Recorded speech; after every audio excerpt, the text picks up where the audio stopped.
Information fueled. Opinion driven.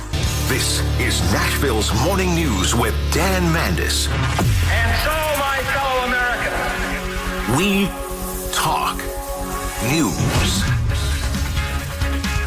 808 Nashville's Morning News on Super Talk 99.7 WTN. Appreciate you tuning in to the Wednesday edition of Nashville's Morning News for your June 4th of 2025. Want to welcome on into the program Courtney Johnston, who, Courtney, a Metro City Council member, you have to have had at least 4 cups of coffee by now, because that Metro City Council meeting that we're going to talk about last night, how long did that go? Was that over 5 hours?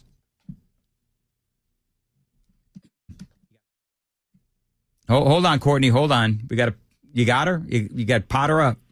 Bring her up on the audio console. There you are. We got you.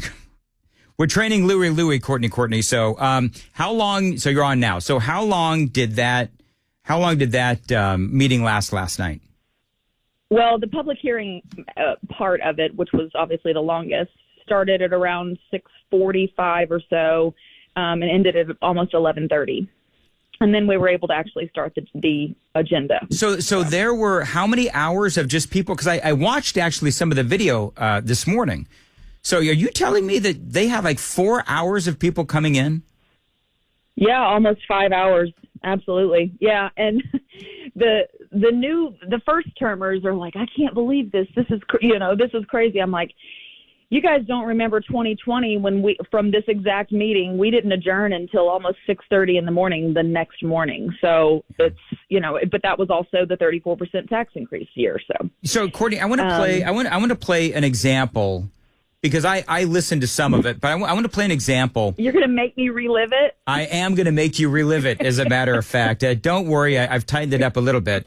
But this was the first dude that came up, and he was talking about the greatness of Antioch. Listen. Good evening, y'all. My name is Trent Benge. I'm a small media business owner, musician, and community advocate. And I'm also the Antioch Regional Chair for the Davidson County Democratic Party. All right, so you heard his, Democrat street cred. Part of the diverse community that I represent includes the neighborhoods of District 28. On Memorial Day, this district council member chose to demonize and denigrate his own constituents, the very people that he swore an oath to represent and to protect, as our neighbors, friends, and loved ones were disappeared from off our streets, from our neighborhoods, and from our churches. Councilmember David Benton chose to cozy up to a congressman under federal investigation. I have seen it firsthand. I was born, raised, and chose to build my life along the Nolensville Pike corridor. And night after night, I watched as my neighbors, my friends, people who raised me, the people that I know and love, were kidnapped as their families were torn apart and local businesses were decimated. So, Courtney, I mean, this dude, obviously, he had a bunch of people out in the hallway, and he clearly had an agenda. He's going after David Benton. We're going to talk about him in a second. But is that basically what this was, 5 hours of grandstanding? I think that portion that you just played was from the public comment period, which we have a 20 minutes, up to 20 minutes every meeting that people can come. And so it wasn't the public hearing on the budget, but yes. So the vast majority of that 20 minutes was attacking Councilmember Benton, for sure. Now, let me ask you, the David Benton, I mean, is he conservative? Is he Republican? What is he? He was up there, by the way, for people that don't know. David Benton was up there with Congressman Andy Ogles as he was calling for this investigation into Freddie O'Connell, Mayor Freddie O'Connell. So, I mean, do you think he is going to ultimately be voted out? What do you think is going to happen to David Benton?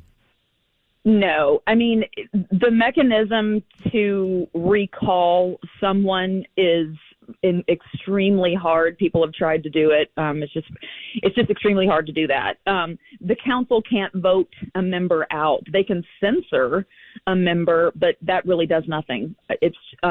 So nothing will happen. I would assume that at some point it would die down. Unfortunately, the way our council is he's probably he's given himself a really, really hard path forward to getting anything done for his district, because there will be retribution. So I'm not sure he could get a resolution passed that says the sky is blue. Which is really sad. Which is really sad. It's very sad, and it's very sad, and it's also just a prime example of, the party of welcoming and the party of tolerance, and they're welcoming and tolerant unless you disagree with them, and then it's pitchforks and torches. It's just yeah. So hopefully that distraction can die down and we can get back to the business of legislating and representing Davidson County. All right, real quick. So they're very dysfunctional, but it seemed like there was a lot of folks there wanted to talk about the ICE raids and illegal immigration and all these things. But one of the things that they did, and this is what they always do, as you know, Courtney Johnston, is they like to conflate illegal immigration with immigrants or migrants. And I watched a lot of that meeting last night, Courtney, and not a lot of those folks were talking about the crimes that these folks had committed or the fact that they were indeed illegal aliens as opposed to immigrants. Yeah, we had people that were wearing T-shirts that say immigrants vote. That's correct. Immigrants do vote. We do have a large population of immigrants that contribute greatly to this community, 100%. Yep. There is a conflation between our immigrant community. You're exactly right. There's no need to repeat it. 100%. All right, real quick. I got to check traffic. Then we're going to get to the nuts and bolts of what happened last night. 8:15, time to check the roads on WTN. Nashville Zoo, Nolensville Pike has reopened between McNally Drive and Wheeler Avenue. Riverfront, watch for road closures for CMA Fest, including First Avenue between Broadway and Demonbreun, and Clarksville, Main Street at Fry Street. We've got flashing traffic lights from a recent power outage. I'm Christy O'Brien. 8:15, as far as your weather, partly cloudy today and a high of 90. Appreciate you listening to Nashville's Morning News. All right, so big news broke yesterday, Courtney Johnston, where a Tennessee appeals court has now revived state Republicans' efforts to cut the size of Nashville's 40-member Metro Council in half. I think this is probably going to go to the state Supreme Court. I'm sure that there was some reaction to this last night. Actually, I didn't hear one word about it, really. I don't know. It was kind of a weird dynamic. Nobody was really talking about it. I don't know that they were surprised. The meeting was gavelled in by the vice mayor who had her comments about it. And you're right, it probably will go to the state Supreme Court, which I think is probably an exercise in futility. In my mind, at some point you have to take your licks and move on. And there are other things that this county has need to focus on from a legal perspective that it may just be time to say, listen, the state won, we're going to be reduced. Let's figure out the best way to draw these districts for the best representation and the most efficient, effective form of government for Davidson County and just move forward. That likely is not going to happen. They will likely fight just for the sake of fighting, even if it's just to say we fought. But it's quite a bit of time, money, resources that's put into this fight and to appeal at the Supreme Court level. It adds a lot of time. The next election is in 2027, which sounds like it's really far away. It's not. Nope. And there's a lot of work to be done if we are going to be reduced to redraw these districts and figure out the balance between district council members and at large and how many and yada, yada. So, again, I think a reasonable person would say, I think the best path forward is just to accept defeat, for lack of a better term. I do think that reducing the council is a move in the right direction for efficiency. We have a 40-member body that are part-time, very, very part-time, and this is not a part-time job. We are dealing with a $3.8 billion budget at this point. We have a dynamic economy. The county is just, it is massive. It is continuing to grow, and it deserves full-time attention, and we can't do that with 40 members. So let me ask you, Courtney, real quick. If they go down to 20 members, does it then become a full-time position? It should be. That's the other part that we have to contemplate is if we're going to have 20 members, we probably and make it has to be a full-time job at that point, because at that point, there's 35 districts. Let's say you double that. That means I'm going to have a little over 40,000 constituents with all of the needs that go along with that. So I probably need a support staff. Right now, if you call my office is me. I'm answering all my emails. I do all of everything. And so I need it would be helpful to have someone to help me with policy. So we need support staff. Right now we're paid $23,100, which forces it to be a part-time job because you can't live on $23,000 a year. So that pay would need to be bumped up to allow for people to give the full-time focus that it deserves. So the whole thing would have to be restructured. And again, right now we're operating on the structure that was put in place in 1963, if you can imagine. The difference of 20 years ago, much less in 1963, how different Davidson County was. And so it is time to probably update this very antiquated model. Okay. Other things that were discussed last night at this meeting, a Metro City Council meeting, Courtney Johnston joining us, a discussion of property taxes and Mayor O'Connell's budget. Give me basically the high points or the low points of what was discussed, and is there any indication as to where this is going to go? So from the council perspective, we did not really deliberate much on the budget. It was on second reading. The budget chair's substitute will be filed for next meeting. There's also another substitute that me and a few other council members are looking at that reduces spending, reduces the tax rate and the burden on the taxpayer. So that will be filed and we will have a discussion then. Really, the focus on this particular meeting was the public hearing and listening to people and what they want to see in this budget for themselves, for the community. And you saw 5 hours of that. One of the things that I thought was interesting is, you had folks screaming about ICE and all that kind of stuff. It seems like there was like a very coordinated effort to make this into a big grandstanding kind of a thing. It always is. Is it always like that? All right. Yeah.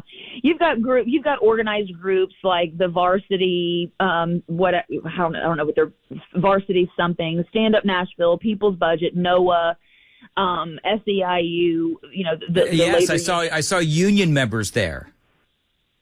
Yeah, and we get those every year, and so I have a different take on that. Those folks are, especially SEIU, are some of our lowest paid employees. Mm-hmm. They also do the jobs that are necessary to keep our schools running, our city running, and so they are coming every single year to beg for a 1% increase. Typically it's 1%. Sometimes that varies.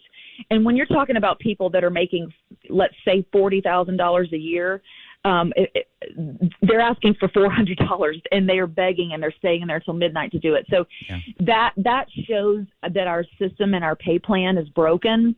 The rest of it is very coordinated and based in activism. Yeah. Talk about the school's budget, because everybody knows that is a massive part of Nashville's budget. What is going on with that? So, yeah, it is 37% of the proposed $3.8 billion budget. If the mayor's proposed budget goes through, it will reflect over $500 million in new money over the past 5 years. It is massive. All while enrollment has remained flat. It varies between 80 and 82,000 students. My focus is on outcomes. They are very, very proud of themselves that last year they had the highest graduation rate. That's great. Mm-hmm. The problem with that is that the overwhelming majority of those that graduated were not, quote unquote, ready graduates, meaning they were not ready for post-secondary education. They were not ready for the workforce. Yep. So really should we be celebrating that, and should we be rewarding that with an additional $132 million on top? So people need to understand what we have in Tennessee is what's called maintenance of effort. So when you allocate dollars to a school district, one year, you cannot reduce that the next year. It has to be the same or more maintenance of effort. So this $132 million is on top of last year's budget. John Cooper did a pretty good job investing in schools over his term. I just think at some point we have to say, wait a minute. We have been throwing money at this problem, and I don't see that the outcomes are getting better. And so maybe the answer is not to throw money at it. Maybe we should figure out what's actually wrong. When I've got teachers that are reaching out to me, the MNEA, which is their union, saying it's not even so much about pay. Certainly they would love to get paid more. But their survey said it's not even about pay. It's about being able to do their job. The teachers are saying teaching is actually coming second based off of all the administrative nonsense that is put on their shoulders. And so the structure of it is wrong, in my opinion, and they should be listening to the teachers. Those are the boots on the ground. I think we are extremely top heavy. There are way too many people and way too many dollars being sent to Bransford Avenue. And that's doing nothing but just adding to the bureaucracy. And I think we all have the same opinion on dead weight bureaucary, and that's exactly what it is. We sure. When you say Bransford Avenue, is that like the school yeah, board? that's where that's their headquarters. Got it. And so okay. That's where Dr. Battle works, and yeah. I'm not a big fan. I'm not a big fan of Adrian Battle, and we'll just leave it at that. That's been well documented. So, all right, well, very good. Courtney I feel we got to start making your hits like 2 segments because there's so much to talk about. And during the morning show, everything is so compacted. But I love the update, and we'll have you back again real soon. When is the next meeting? 2 weeks from yesterday. Okay. I don't know the date. All right. Yeah. 2 weeks from yesterday. Yep, first and third Tuesday of every month. All right, very good. By the way, inquiring minds on the Super Text line want to know, we were having a discussion earlier, Courtney Johnston, about In-N-Out hamburgers and if they are going to be the best in Tennessee. And so I need your official Metro City Council member opinion on whether or not In-N-Out Burger will be the best hamburger in the state of Tennessee when they come. I certainly hope that it is everything everyone hopes and dreams that it could be. Personally, my favorite hamburger. Listen to Courtney Johnston going all politician on us. Personally, I'm a Rally's burger fan, so and we don't have Rally's here or Checkers. I miss Checkers. I don't know what happened to Checkers. Yeah. So In-N-Out, I don't know, and I don't get up to that area very often either. So you know what? I will have In-N-Out delivered literally to your office. And then you'll be obligated to tell us that it is the best hamburger in Nashville. And Courtney, as always, thank you very much for joining us on Nashville's Morning. I know I'm running late, but Courtney's kind of awesome, so I wanted to get her on the record, Jay Harper. Yes, her official opinion on In-N-Out. Finally, some intelligent takes on things. That's exactly right. From Ms. Johnston. That's exactly right. Wanted to get her on the record. All right, Jay, what's coming up? Yes, the latest round of tariffs going into effect today. 2 Chinese nationals arrested here in the U.S., and we'll tell you why. And a Rutherford County ADA arrested. We've got that and more coming up. 8:30 on Super Talk 99.7 WTN. Thank you, Jay. Dan Mandis here. Low T Center. Listen, guys, over 40. If you're running low on energy, maybe you're just feeling off. Low T Center is where you need to go.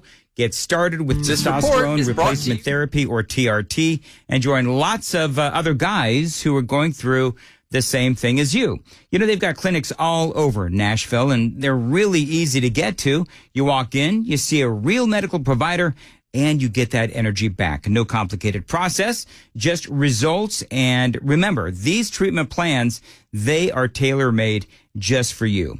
So head on over to the Low T Center, lowtcenter.com, and book your appointment today. That's lowtcenter.com. Simple, quick, and totally worth it.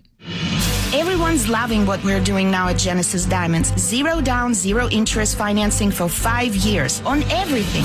Hi, it's Nadia Genizer from Genesis Diamonds. Get your best price, pay nothing down, then spread your payments over 5 years with 0 interest. Engagement rings, earrings, bands, bracelets, even luxury pre-owned Rolex watches. Imagine that Rolex you've dreamed of for just $150 a month, exclusively at Genesis Diamonds, Green Hills and Cool Springs. This report is brought to you by GenesisAutoBrokers.com. You've put off car shopping long enough. Visit GenesisAutoBrokers.com and start the easiest car buying experience in Middle Tennessee. We access over 100,000 cars every week at dealer-only auctions to find just the right vehicle for you. Visit GenesisAutoBrokers.com right now to get started. Hey, business owners, if you have a concrete floor that needs a little love, my friends at Specialty Coatings, they can help you. Now, they specialize in concrete floor coatings and polished concrete as well. And they've been doing it for 30 years here in Middle Tennessee. As a matter of fact, you've probably walked on some of their incredible concrete floor coating. They're all around the major sports stadiums, the arenas, convention centers as well. You know, just last year, Specialty Coatings in Nashville, they installed over 1 million square feet of coatings for businesses across Tennessee. They can help you if you're a business owner. Now, those buildings, the 1 million square feet, those buildings include manufacturing, warehouses, airplane hangars, retail, and a lot more. And again, they've been around for a long time. They've got the equipment and the skilled installers, so your job is going to be on time and on budget. So no matter how bad your floors might look now, Specialty Coatings can fix it, make your business look a lot better. Each project is customized to your building and your needs. Call them. Tell them Dan told you to reach out. 615-591-9491. 615-591-9491. Email them, sales@specialtycoat.com. That's the email address, and the website, specialtycoat.com. Hey folks, this is Paul Winkler. Are you confused by the conflicting information about how to invest your retirement money? Are you looking for financial information without the sales pitch delivered directly to your inbox? Go to paulwinkler.com/subscribe. Information fueled, opinion driven. Super Talk 99.7. Good morning. We are coming up on 8:30. I'm Jay Harper, and I've got your top stories. We'll get you a traffic and weather report here in just a bit. President Trump's latest tariffs going into effect today. Here's ABC's Rebecca Jarvis. Major big box retailers, Target, Walmart, Costco, among them, saying prices will go up, and we're already starting to see that. The baby born doll, for example, at Walmart, $34.97 in March. Now in May, $49.97. The Light Bright, $14.97, now $21.97. The Justice Department saying 2 Chinese nationals smuggled a potential agro-terrorism weapon into the U.S. The fungus known to kill crops and be harmful to humans. The 2 suspects, they were allegedly receiving Chinese government funding for their quote-unquote research. Here's ABC's Pierre Thomas with more. They're alleging that they tried to smuggle a very dangerous fungus into the United States, one that annually causes billions in damages in crops around the world. And if consumed by humans, can cause vomiting, birth defects, and other types of illnesses, including liver damage. So they're saying that this is a national security matter, and they're treating it as such. Back here in Middle Tennessee, an assistant district attorney facing charges after he allegedly assaulted a woman multiple times in Rutherford County. That's according to the Tennessee Bureau of Investigation. The TBI reports that on Tuesday, agents began investigating allegations of domestic and aggravated assault. Assistant District Attorney Quinn Rodriguez was determined to have assaulted a woman, according to the TBI. Rodriguez allegedly brandished a gun and threatened to kill the woman and then hit her with a weapon during one of the reported assaults. Agents arrested the ADA on charges of domestic and aggravated assault yesterday afternoon. He's been booked into the Rutherford County Jail on a $10,000 bond. That's the latest news. Traffic and weather are next. I'm Jay Harper, WTN News. Hey, it's Dan Mandis.